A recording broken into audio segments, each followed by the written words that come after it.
Algunos dicen que a veces la mejor noticia de los mercados es el exceso de pesimismo y razones no faltan a nivel macro y microeconómico, pero lo que estamos viendo una semana más es nuevas victorias en los mercados de renta variable, subidas ya por encima del 1% en el caso del IBEX 35, nuevo máximo anual 9,431.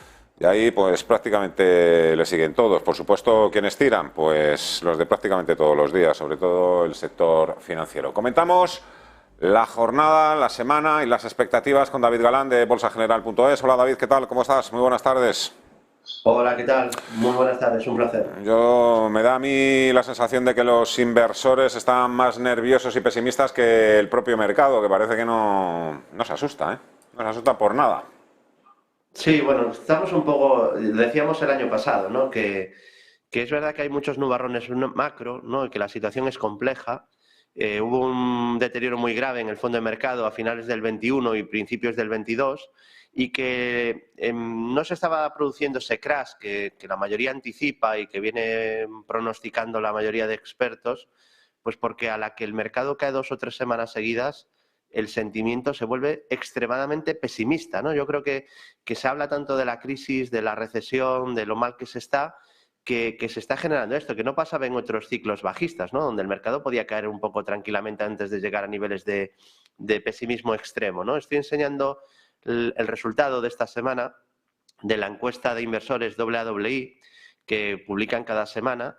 Y es llamativo como en las últimas 2 semanas el sentimiento se ha vuelto otra vez muy extremo y apenas había caído el mercado, ¿no? Después del rebote de enero, pues sí, es verdad, hemos corregido un poquito, pero a la que se ha recogido un poco o se ha consolidado un poquito esa subida, han vuelto niveles de pesimismo ya por encima del 40% en la encuesta, ¿no? Esto obviamente es una señal muy positiva, porque se genera ya un nivel de miedo desde donde es muy difícil caer, ¿no? Cuando ya se sabe que cuando la mayoría está en una dirección, el mercado suele tomar la dirección contraria, ¿no?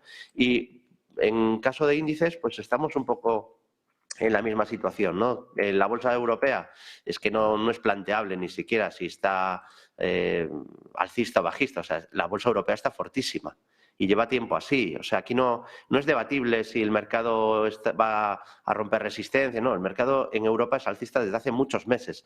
Yo creo que se habla poco porque como se quiere defender ese argumento bajista, pues de Europa no se puede hablar porque se cae, se desmonta totalmente ese argumento, y donde sí que puede haber dudas y razonables es en Estados Unidos, ¿no?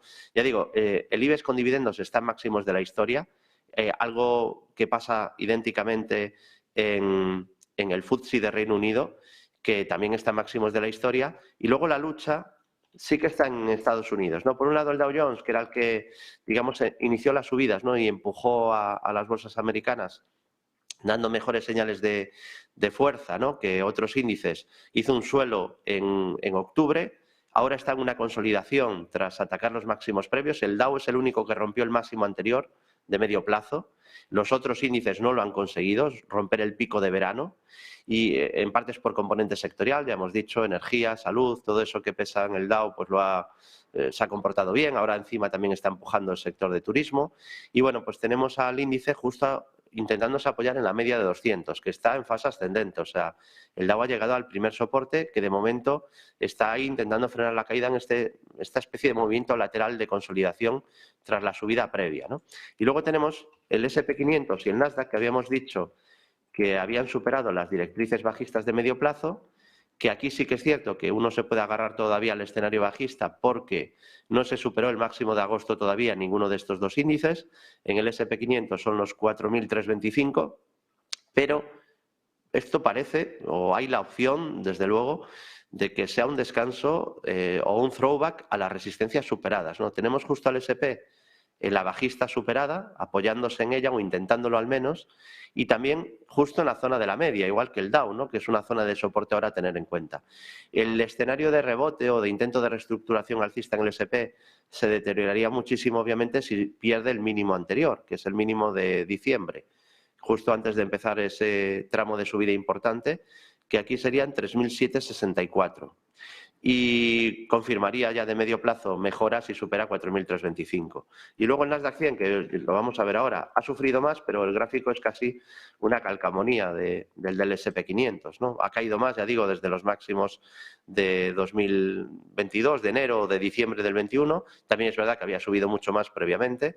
Y ahora, pues aquí hay la buena noticia de la ruptura del máximo de corto plazo anterior, de la bajista y de la media 200 descendente, y ahora a ver si la zona de la media, porque la bajista sí que a diferencia del SP queda más abajo, veremos si la media funciona de soporte, que ayer se ha apoyado justo en ella, pasa por 11.789, luego estaría la bajista, que ahora mismo pasaría en torno a 11.050 más o menos, y después sobre todo el mínimo anterior, que para mantener vivo el rebote pues es clave no perderlo, y en el Nasdaq serían los 10.671 puntos, luego estarían 10.440 mínimos del año pasado de octubre, del 13 de octubre, donde dejó envolvente alcista y donde además suponía el 61,8 de toda la caída. Y para confirmar mejoría de medio plazo es verdad que tiene el máximo de verano todavía un poquito lejos, que serían niveles de 13.720. Pero sin duda, mejorando un poco el comportamiento relativo de Estados Unidos, también hay cierta mejora en la amplitud de mercado.